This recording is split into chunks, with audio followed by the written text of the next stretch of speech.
Any Colts fan out there knows to expect the unexpected when it comes to their team.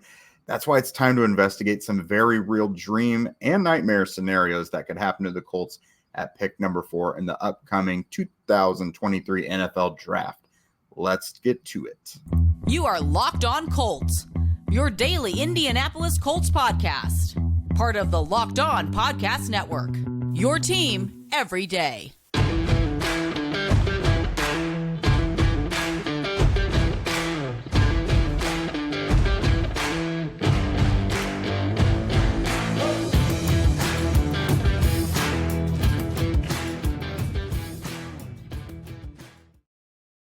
What is up, y'all? Thanks for tuning in and making us your first listen of the day.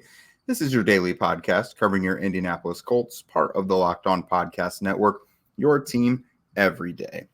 Today's show is sponsored by HelloFresh. Skip trips to the grocery store and count on HelloFresh to make home cooking easy, fun, and affordable. That's why it's America's #1 meal kit. Go to HelloFresh.com/NFL60 and use code NFL60 for 60% off plus free shipping. I am Jake Arthur, and he is Zach Hicks. You know the two of us from horseshoehuddle.com. I'm the resident credentialed member of the Colts media for the site, and Zach has carved out his niche as the most notorious film guy in Colts media. So nice to meet you for anybody new.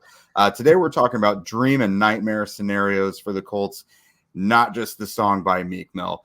With the Colts picking so high in the draft, we know there's going to be a big part of the fan base that's just really over the moon by who the Colts pick. And then there's going to be a big chunk that is just gutted. So we're representing both of you today. So we know that this is a very good quarterback draft. There are teams in front of the Colts and behind the Colts close by who need quarterbacks. So really anything can happen. Anything can happen in a normal draft. And I do not think this is going to be a normal one, Zach.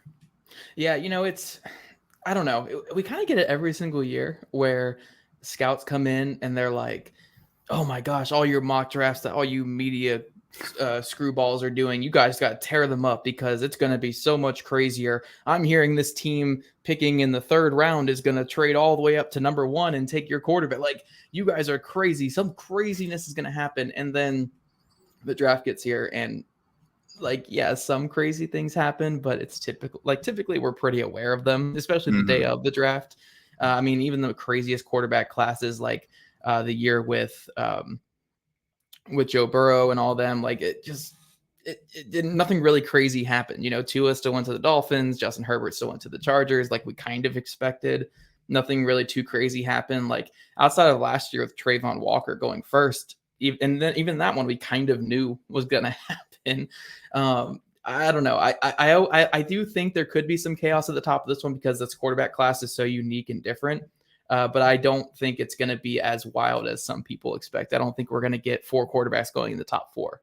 But we'll talk about that in our next segment here. But talking about the dream scenario for the Colts, I think the Indianapolis Colts could be set up to take QB2 in this class. And that's something that if you looked at this months ago, we'd be saying, oh, there's no chance. There's no chance that QB2, whether that's CJ Stroud, whether that's Bryce Young, Anthony Richardson, whoever you have as your QB2 in this class. There was a lot of thoughts being like, you know what, we don't think that's going to be there at 4. Team is going to trade up. Houston's going to take 1 at 2. But right now, if we're talking dream scenarios, it looks like Houston might pass on a quarterback and Arizona might stay at 3 and take a defensive player. Like the Colts could have QB3 or QB2 at the 4th overall pick in this class. Yeah, it could be most people's QB2, but they could have their own pick out of 3 quarterbacks and it be their QB1. You know what I mean? Right. So that's really the dream, just going over something that seems realistic because, yes, this is a dream scenario, but it's also going to be something that could very well happen. So Bryce Young going to Carolina, that seems almost like a layup at this point. Right. Houston, Will Anderson out of Alabama. That seems like one where they really like that fit there. Arizona, if they can't move back, which by all accounts, it sounds like they want to move back. But if they can't move that pick for the right price, maybe they get some like Jalen Carter, for example, or another defender. Just they kind of need everything except for a quarterback right now. So they could do really anything. And that leaves the Colts at pick 4 without having to move up with the choice of CJ Stroud, Anthony Richardson, or Will Levis. Yeah. It may not be, they may not pick who everyone wants them to pick, but they kind of have their pick of the litter there. For the Colts, it's a dream scenario. Yeah. And I will say about this is we're going to talk about the nightmare scenario in the next segment and what the worst thing could happen if we're Colts fans on draft night. But I think the dream scenario is way more likely at this point, because by all accounts, and I know it's lying season, I know it's that crazy time of year, but if Bryce Young goes number 1 overall, I sincerely believe they're going to pass on quarterback at number 2. Like I firmly believe they are Bryce Young or bust at number 2, and they will happily take Will Anderson and then maybe pivot to a Will Levis a little bit later, or pivot to Trey Lance in the trade market. Like, I'm extremely confident saying that the buzz around Houston passing on a quarterback at 2 is not just smoke. Like, it feels very real. We've seen very reputable sources. Lance Zerline, I can't remember exactly how you say his name, but he's super plugged in with Houston. He has been for a long time. He has been driving this train that they are not high on CJ Stroud, and they won't take Levis or Richardson there at 2.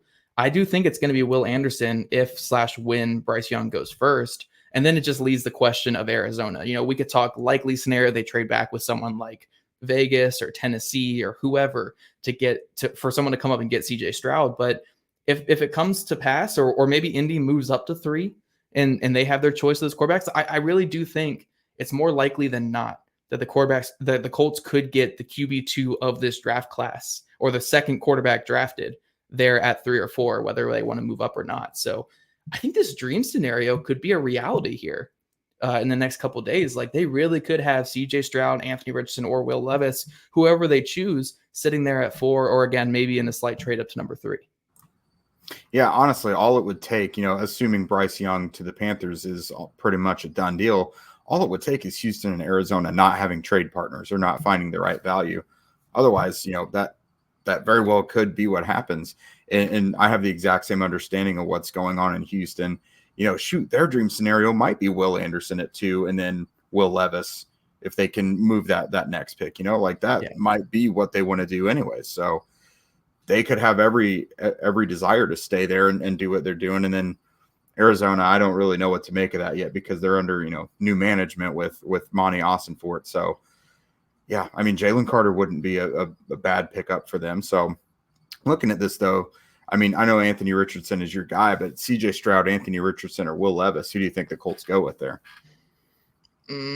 They're so tough to guess, because the Colts just keep everything on lockdown. Like, honestly, I wouldn't believe any rumor out there about them, because they are typically so tight-lipped and just easy to keep quiet. I think it could be any of those 3 guys. I don't doubt that the Colts like all 3 of them. I think for majority of the offseason, CJ Stroud has been their number 1 guy. But again, I don't know. It's tough to guess there. I would guess either Stroud or Richardson, and probably Stroud in that situation. But we'll see. I think this could be a realistic problem, good problem to have for the Colts coming up here in the next couple of days. Yeah, that's absolutely what I'm hoping for. Just as someone who is ready for them to get off the quarterback bandwagon, we don't have to cover another so mediocre quarterback situation again. But so coming up next, some of us with mental problems know that it is always good to enter a situation with low expectations. That way we don't get hurt. You guys know those defense mechanisms just like I do. But that's why we're going to talk about the nightmare situations that the Colts could be in when they're on the clock at 4. But first, a word from our friends over at Built. Something exciting is coming to Built.com on April 22nd. I don't have all the details yet, but the excitement is legit, and it is something that you guys won't want to miss. If you know how Built works, they have the most incredible protein bars in the world. Galaxy. I'll say Galaxy. And they do these amazing flavor drops with unreal flavors in just limited quantities. So mark your calendars and head to Built.com on Saturday, April 22nd to be one of the first to discover what all the hype's about. I can't wait to see what the new flavor is personally. Their last couple have been nice. So you guys go ahead and make sure to use the promo code LOCKEDON15 and you'll get 15% off of your order. Yep, Locked On NFL's mock draft special is here, and it's bigger than ever. Follow along with all 32 teams' first pick in the 6-episode ultimate mock draft experience only Locked On can deliver. All episodes are available now on Locked On NFL Draft on YouTube or wherever you listen to your podcast. We made our selection in the very first episode, and we took a certain star quarterback with sky-high upside, so be sure to check that out. All right, Jake, so let's jump into the nightmare scenario, and this is one where I think a couple weeks ago, it seemed very likely. It's like after the combine buzz and everyone was saying like, look at how good Anthony Richardson looks throwing the football, and look at that elite athlete that we've never seen. Oh, and look at CJ Stroud. Look at the touch he throws on everything. And oh, we already know Bryce Young is going first or second overall. All the buzz was that there were going to be quarterbacks going 1, 2, and 3, and the Colts wouldn't be able to get into that top 3. So obviously the nightmare scenario, however you want to put these quarterbacks, is Bryce Young at 1, CJ Stroud at 2, whoever you have higher between Richardson and Levis, whoever, if you're listening, this is going to be tailored to you. Whoever you have higher between those two guys going at number 3, and then the Colts being left with the 4th best quarterback, or the quarterback that they rank 4th in this class. That is the nightmare scenario because, look, the Colts are in a rare opportunity to take a quarterback in the top 5, and they have a rare opportunity because this is a good class with 4 first-round caliber quarterbacks. But at the end of the day, you still don't want to end up with the guy who, when you did all of your work this whole offseason, you circled this one guy as being the least likely to hit in your system, the least likely to succeed in your system. Whether you still have a high first-round grade on him, if you had him below these other 3 guys as the least likely one to succeed, that's a nightmare scenario. Like, you could still make it work, and I'm not saying that this is the absolute worst thing to ever happen, but you want your guy. You don't want to settle, especially if you're settling for the guy that you rank 4th best in the class. Yeah, that's what it's really all about. Is sure, you're going to get one of these top 4 quarterbacks. You have that possibility still, but it's being given to you. You are not able to choose it at all. It's you take this guy or you take nothing. You trade back, and you have to take a position player, or you go the Hendon Hooker route later. Like that. We're talking nightmare scenarios, Zach. That is your nightmare. But no, I mean, Bryce Young to Carolina. Yes, that we'll say that one's done. But 2 and 3, those picks are very much up for grabs. If Las Vegas and Tennessee, you throw Seattle or Detroit, like there's a lot of teams that could be coming up and jumping in front of the Colts and taking feasibly their top 3 quarterbacks on the board. So shoot, it's realistic and it is scary for them. They still get their quarterback if they want him, but if they don't like that guy at 4 specifically, and maybe they have to slide back a little bit, not what you're really looking for. No. And I think I will say this. The Colts got really lucky in 2 regards this offseason. One being that loss to Houston in week 18 or whatever that secured them the 4th overall pick over Seattle. That was massive. Because, look, if your nightmare scenario is getting an Anthony Richardson or a Will Levis at 4 or a CJ Stroud at 4, whoever it ends up being there at 4, if that's your nightmare scenario, honestly, I'm not feeling too terrible about that. Like again, Will Levis is my QB4 in this class, and you guys can check out our podcast from the other day. Me and Mark Schofield talked about Will Levis and talked about where we think he can succeed and why he's kind of an iffy fit in Indy's scheme. But I'm still high on him. Like, I still think this is a 1st-round caliber quarterback who can be good in the league. So if your nightmare scenario, my nightmare scenario, sitting at 4, if I were making the pick for the Colts, is Will Levis, that's fine. Like, I don't dislike that at all. Like, if that is the worst case scenario that can definitely could happen, I'm cool with it. So they got really lucky with that, and they got really lucky that Anthony Richardson declared. Because when Richardson declared, it made it so there were 4 first-round caliber quarterbacks going in this class, and you're sitting at 4 that you're kind of securing yourself one no matter what. But again, this is where we're talking nightmare scenario. We don't want the Colts to be complacent with this. You can't just be complacent and say, we're going to get a young quarterback regardless. It doesn't matter who it is. We have Shane Steichen. It doesn't matter who it is. He can make it work. And to a degree, I think we can talk ourselves into that after it happens, but you still want to get the guy that you believe has the most likely chance to succeed and the guy that you are willing to bet on. So that's why, part of me was saying, let's trade up to 1 just so there's that guy that you're putting all of this behind. You're putting all these future picks behind that. You're putting all of these future things behind, and you're really like betting on being the franchise guy. Whereas if you're taking your fourth favorite option at 4, then it's like, did we really want him? Like, he just kind of fell to us, So I wanted more commitment, and they still have a chance to do that. They can move up to 3, they can move up to 2 maybe, and take a guy, or they could take a guy at 4 that they really do believe is the best quarterback in the class. I just think, nightmare scenario talking right here is being complacent, waiting for a guy to fall at 4, and that being the guy that you believed in the least. Yeah. You had mentioned Anthony Richardson declaring, and the Colts got lucky that there was an extra quarterback. CJ Stroud's decision, I think, came down to deadline day. Yeah. A real nightmare scenario would have been that it's only Will Levis and Bryce Young in this class, and then you have no choice but to trade up into the top 2 if you want a quarterback. So honestly, that was a really good point. I honestly didn't even think of that. There's 4 guys here because 2 of them declared. Yeah, well, technically Bryce Young did too, but we kind of knew he was coming out. Yeah, he's only a sophomore. He's a redshirt sophomore as well. Oh wow, okay, gotcha. Yeah, him and Stroud were both redshirt sophomores that declared, and I think Richardson was a redshirt sophomore as well. So 3 young quarterbacks that declared that could have drastically changed what the Colts are doing here. But again, if we're talking nightmare scenario, I don't think this is very realistic as it was back right after the combine.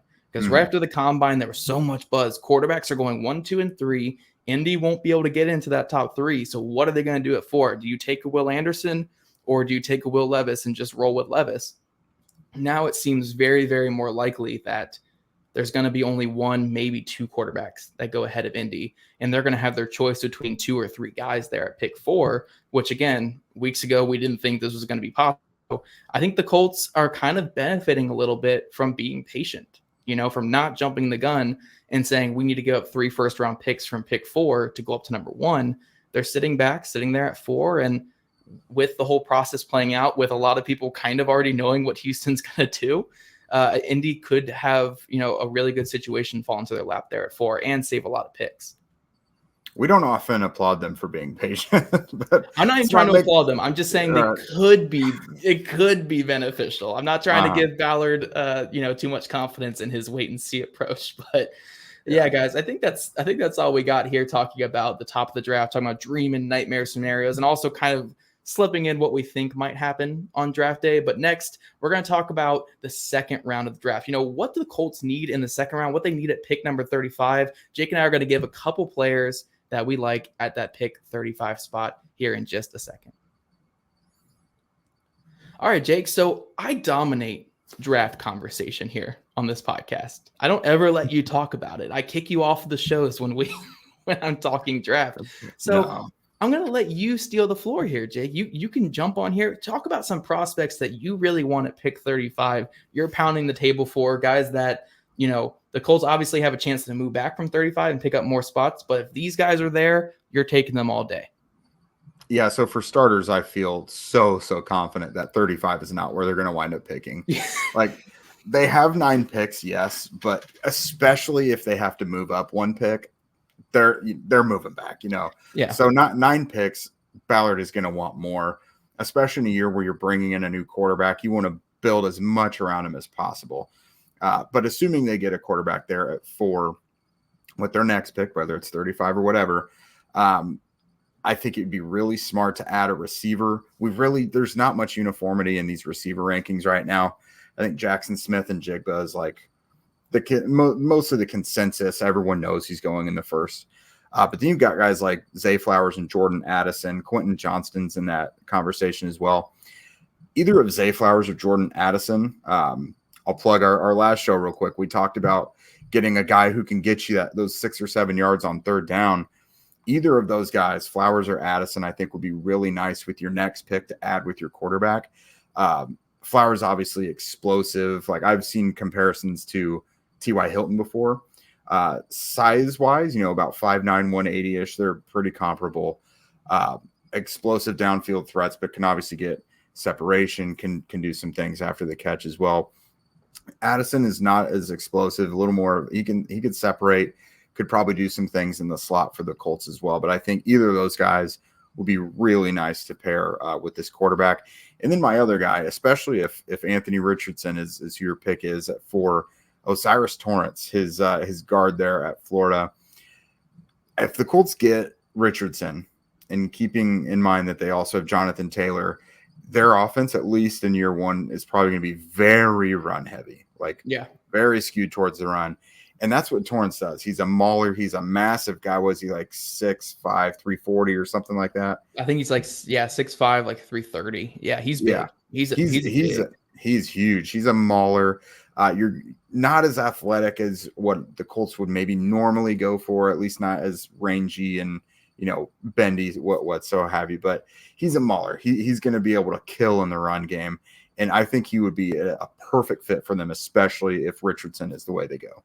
Yeah, for sure. I love those wide receiver picks. I think the buzz with them is probably late round one for both those guys. Like I could see Zay Flowers going as early as the New England Patriots pick in round one, and maybe as late as like the Kansas City Chiefs pick at 32 or 31 in this draft. I would actually love Indy to move up for Zay Flowers because I am that high on him. I think he's wide receiver 1 in this class. I think he's a phenomenal player. And I think he's great after the catch, for 5'9", 180, 185, whatever he is. I think he's just great at creating after the catch and making things happen with the ball in his hands. And the Colts definitely need that, obviously, because they lost Paris Campbell this offseason. Jordan Addison fits that mold of receiver that I was talking about on yesterday's show. When I was saying the Colts have their Mike Williams, they have their A.J. Brown, their lesser A.J. Brown. I know you guys are going to kill me for that. The lesser A.J. Brown. We noticed a lot of people who only read the title and didn't watch the video. We saw you on that. Yeah, we see you guys. We see you. We know you. But they have their Kez Watkins too. They have all of these types that Steichen has worked with. But who is their guy who's going to get them that first down? It can be a Zay Flowers type as well, but Jordan Addison, for my money, is the best route runner in this class. Him or Jackson Smith and Jigba. Like you can pick either one of those two for best route runner. Addison, I know his testing numbers aren't amazing, and it's tough to bet on a guy that's small who's not an elite athlete, but the things he does on film are some really, really high level wide receiver stuff. He knows how to get open. He knows how to set defenders up. And he knows how to get those nice key receptions on 3rd and 6, 3rd and 7. So if the Colts are looking for a Devontae Smith, if they're looking for a Keenan Allen type to pair in Shane Steichen's offense, go get Jordan Addison, because Jordan Addison can be that caliber of wide receiver. He is that good. I mean, he was the Blitnikoff winner in 2021. Phenomenal wide receiver. A huge prize in the transfer portal. I mean, that he was the biggest transfer, I believe, going over to USC. Yeah, Caleb Williams as well. Caleb Williams was in that transfer class as well, the Heisman winner from this past season. So USC kind of killed it. But yeah, but either of those wide receivers, I would definitely trade up into late round 1 for. That would be on my short list of guys I would trade up for. And then Osiris Torrance. I love that pick there because, look, Torrance is not a guy from day one who's going to be an elite pass protector. But if you're going to have that run heavy scheme, like you mentioned, you want just a road grader on that right side. You want a guy who has the strength and the power to displace defenders with ease. Osiris Torrance can do that. He can do that from day one. He's done it in the SEC. He made the jump up to the SEC this past season and became, I think he was first team all SEC last year. Like he's a really well-rounded right guard who can step in right away. He could play some center as well in a pinch, like just a good player. So I love that pick as well. A couple more names I'll throw out here that I would like at pick 35, and I'll keep it on offense as well, because that's what you're kind of doing here, keeping it offense. Cody Mauch out of North Dakota State. You guys have heard me talk about him quite a bit. Cody Mauch, the interior offensive lineman from North Dakota State, was the offensive lineman of the year at the FCS level last season. A phenomenal young player, tight end when he first came into North Dakota State and transitioned over to the interior offensive line. I know the Colts are extremely high on him. I've said that quite a few times on this podcast. That's the only thing I can actually hear out of the Colts camp is that I know that they like Cody Mauch. So keep an eye on that, obviously, on draft day. And then another player that I want to throw out here who is a wide receiver. I think he goes in round 2, but probably not at 35, maybe a little bit later than 35. But Tyler Scott out of Cincinnati. Definitely keep an eye on Tyler Scott out of Cincinnati. He's a guy who has connections to the Colts through Brian Mason. Brian Mason, the Colts' current special teams coordinator, was a special teams coach at Cincinnati back in 2020, who specifically brought Tyler Scott over to special teams and put him at like gunner, put him at up man on returns, had him rushing the punts off the edge as well. Absolutely loves Tyler Scott as a player. And then obviously Tyler Scott's a guy who, when they're watching Alec Pierce last season, they're seeing this speedy, quick receiver on the other side who's averaging nearly 20 yards a catch and blowing off giant gains every time he touches the ball. Tyler Scott's he's a legit downfield option that the Colts just don't have. So grabbing a guy like Tyler Scott there, if they move back from 35, maybe like pick 50 or so, or maybe right where they took Alec Pierce last year in the mid 40s, I could definitely see Tyler Scott being an option. I do know Indy likes him a lot. I just don't know if it's going to be in round 2 or if they go some other direction there, but I do think Tyler Scott is certainly in play in round 2. I'm glad you brought him up because even if they stay put at 35 or move back, I think second round's going to be a money round for them to pick whatever receiver they really want. I know you've been really high on Jonathan Mingo. Yes. I've seen headlines about if he can go in late round 1 lately. So it's probably more realistic round 2, but day 2 in general. If the Colts want a really nice receiver, I think they're going to be able to get it this year. Yeah, it's interesting. And I'll hit on this before we close out the show here in a few minutes, but like, it's interesting to see what their draft strategy is going to be like with a brand new head coach. This is a brand new head coach, and Frank Reich had input on draft picks in the past. Frank Reich would tell them like, hey, go get me Kylan Granson, go get me Paris Campbell. Like those were two guys that he desperately wanted. And the Colts were able to make that happen and draft him. So if Shane Steichen comes in and says, give me at the top of the draft, Richardson, Levis, Stroud, whoever it is there at the top of the draft, and says, hey, I need another speedster at wide receiver, or hey, I need my Keenan Allen at wide receiver, that could be the direction the Colts go at 35, instead of trading back or instead of doing whatever or going offensive line. Like if Steichen comes in and says, I need Jordan Addison no matter what, or I need Tyler Scott no matter what, I think the Colts will go out of their way to get him there at 35, or whether it's a move up or anything like that. So I think Steichen's going to have plenty of say in that draft room, and you could definitely see him, opining for guys like this and wanting that kind of element in his offense. So it'd be really interesting to see what they do and kind of how the impact of Shane Steichen changes the typical Ballard profile there in the second round. I definitely think that will play a big role, especially this being his first year, because they'll want to get him his type of player right away. Right. Exactly. So guys, thank you for making Locked On Colts your first listen today and every dayers. Next week, we've got some great team experts on tap to talk about some realistic situations that can transpire in front of the Colts. So everything that we said today, nightmare scenario, dream scenario, stuff like that, you guys will hear actually more about that next week from some team reporters. And I will also early next week talk more about Will Levis from a perspective that none of us have really presented so far. So remember to set your alarms because you do not want to miss these shows. And if you guys don't already, follow us on social medias at Locked On Colts, at Jake Arthur NFL, and at Zach Hicks 2 on Twitter. Also subscribe to Locked On Colts on YouTube and wherever you listen to your podcast. We love your ratings and reviews, and we'll see you guys next week.